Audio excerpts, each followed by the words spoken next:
আসসালামু আলাইকুম, আশা করি আপনারা সবাই অনেক ভালো আছেন। নতুন একটা টেকনিক্স ভিডিওতে আপনাদের সবাইকে স্বাগত। আমাদের আজকের দিনে নাম্বার ওয়ান টেকনিক্সটা হলো স্যামসাংয়ের আপকামিং যে প্রিমিয়াম ফোনগুলো রয়েছে, স্যামসাং গ্যালাক্সি S23 অথবা S22 ফ্যান এডিশন, এই দুইটার কোনো ফোনই মিডিয়াটেকের নেক্সট কোনো প্রসেসর থাকবে না। অর্থাৎ আপনারা রিসেন্টলি কিন্তু দেখেছি যে মিডিয়াটেকের যেটা 8100 প্রসেসর, সেটা কিন্তু স্ন্যাপড্রাগনের 8 Gen 1 প্রসেসর থেকেও শক্তিশালী।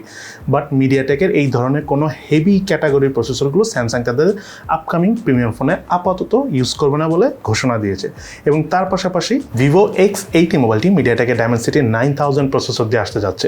এখন বিষয় হলো ডায়মেনসিটি 8100 যে প্রসেসরটা ছিল, যেটা একটু আগে বললাম যে 8 জেনের থেকেও পাওয়ারফুল, সো 9000 মোস্ট প্রবাবলি আরও পাওয়ারফুল হবে। সো রিসেন্টলি একটা প্রবলেম সবাই ফেস করতেছে, স্পেশালি প্রিমিয়াম ফোনে, যে প্রসেসর অনেক পাওয়ারফুল বাট ফোন কিন্তু সেই লোডটা নিতে পারছে না। এখন দেখার বিষয় যে 9000 প্রসেসর দিয়ে ভিভো X সিরিজের ফোন প্রপারলি হ্যান্ডেল করতে পারে কিনা, কোনো প্রকার বটলনেক ফেস করে কিনা এই ফোন। যদি বটলনেক ফেস না করে, ওভারঅল পারফরমেন্স ভালো এবং তার পাশাপাশি ফটোগ্রাফি পারফরমেন্সও যদি ভালো হয়ে থাকে, তাহলে ভিভো X80 একটা চমক হবে এই বছর।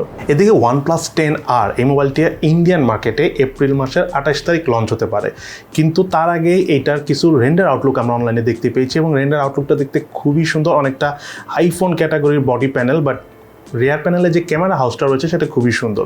টুকটাক কিছু ছবি আমরা পেয়েছি, সো আর বেশি দিন নাই, এই মাসের শেষের দিকেই লঞ্চ হবে। তখন আমরা জানতে পারবো এই OnePlus 10R মোবাইলটাতে কনফিগারেশন কী থাকবে এবং আলটিমেটলি দেখতে কেমন হবে। এদিকে Realme 9 Pro Plus এই ফোনটা কিন্তু বেশ পপুলারিটি পেয়েছে, যদিও বাংলাদেশ মার্কেটে খুব একটা আসেনি, অফিসিয়ালি আসেনি আর কি, আনঅফিসিয়ালি কিছু কিছু দোকানে এসেছে। বাট এই ফোনটারই নতুন আরেকটা স্পেশাল এডিশন, FreeFire নামক স্পেশাল এডিশন কিছু ফোন লঞ্চ হয়েছে। এটাও ডায়মেনসিটি 920 প্রসেসর দিয়ে এসেছে।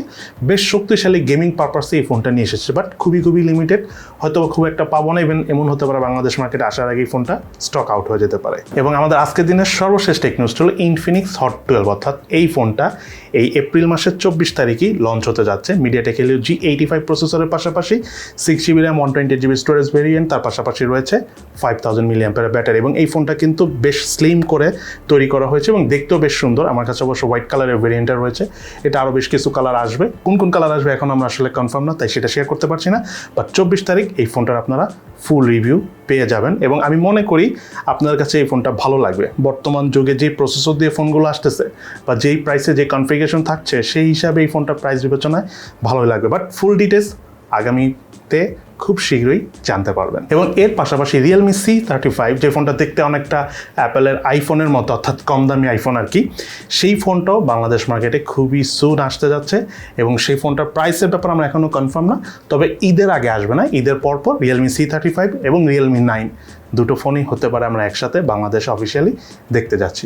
সো এই হলো আমাদের আজকে টেক নিউজ। কেমন লাগলো আমাদের আজকে ভিডিও, সেটা কিন্তু অবশ্যই ভিডিও নিচে কমেন্টস করে জানাবেন। সবাই ভালো থাকেন, সুস্থ থাকেন, ইনশাআল্লাহ দেখা হবে ফিউচারে।